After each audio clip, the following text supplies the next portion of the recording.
Or welcome into the high school red zone for week number 10. We've got such great action, such important games on the second to last night of the regular season. Let's begin in Region 2-5A. Could Dorman's defense, which began the night, having pitched a couple of shutouts on the year and holding opponents essentially to 2 touchdowns a game, be too much for the Banks Boughton-led Gaffney offense? The two heavyweights in the region getting together on Dorman's home field, with Gaffney unblemished in region play and Dorman a 4-1 record. Todd Summers with the recap. Dorman playing host to rival Gaffney in a contest with huge region implications. Early second quarter, Banks Boughton gets the ball out quickly, but Jabez Thomas wrestles it away from the Indians wide out for the interception at midfield. And that sets up Nick Means as he takes the handoff, goes off the left side and races 19 yards for the score. Dorman up 10-0, Means 15th rushing touchdown of the season. Under 4 minutes to play in the first half, Dorman driving inside the red zone, but Meek Slidell's pass is a little high, and Gaffney's Kareem Shaw comes up with the interception to keep the Cavs out of the end zone. It's Slidell's first pick of the year. Final seconds of the first half, Ransom Farr connects on a 27-yard field goal, his second field goal of the half. Dorman up 13-0 at the break. Mid-third quarter, Indians on the move deep in Cavaliers territory. Banks Boughton fires to the end zone, but Tylen Edwards picks it off to keep Gaffney out of the end zone. Early fourth quarter, Boughton gets the ball out quickly, but Jabez Thomas makes an amazing diving interception, his second pick of the night and 7th of the season. Under 3 minutes to play,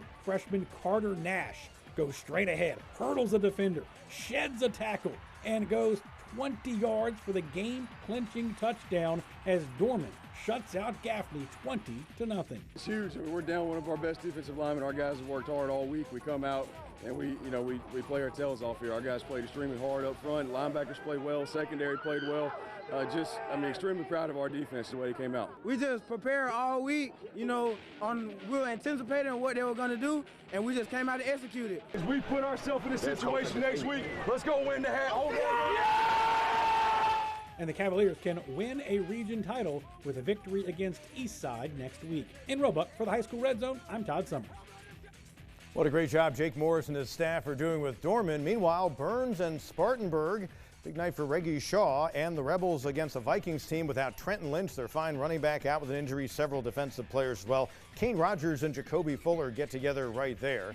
And then the show that is number 3, Trey Segura, was also on display. 255 yards on the ground on 7 carries. That was one of his 4 touchdowns. It extended a third quarter lead to 35-7. Segura again later going to come at you in the fourth quarter. It's a dominant performance for the Rebels. They get a 6th win on the year. They improved to 4-2 and tie Spartanburg in the region standings with the 42-7 win.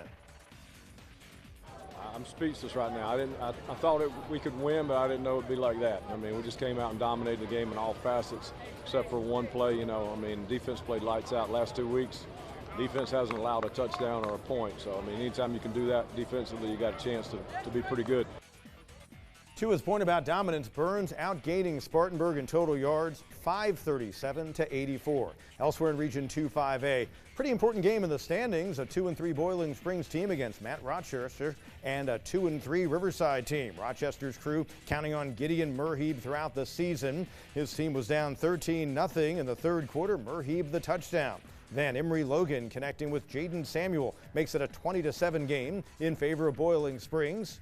The interception later by Dion Alverson, a big one for Riverside, and that makes it a 20-14 game on the pick 6, and Riverside in overtime pulls it out. They get the 27-20 win. They'd lost 9 out of 10 to Boiling Springs. What a huge win for the Warriors. They go to 3-3 in the region. Boiling Springs falls to 2-4.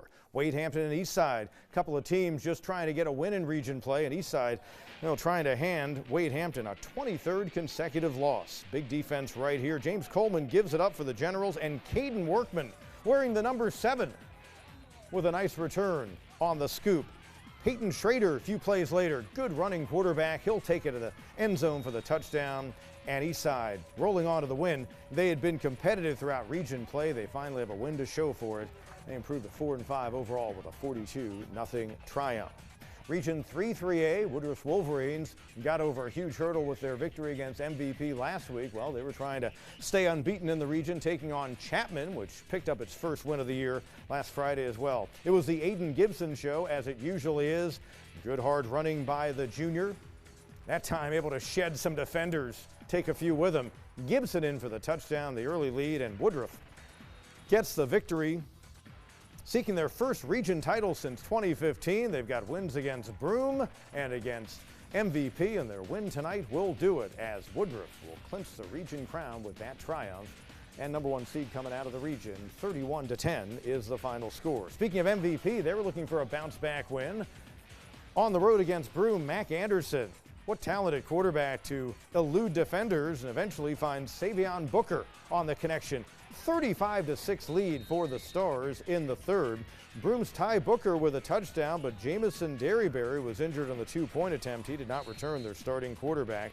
And MVP moves on to a second straight win against Broome. 55-12 is the final. Stars are 8-1 and 3-1 as they now await the playoffs.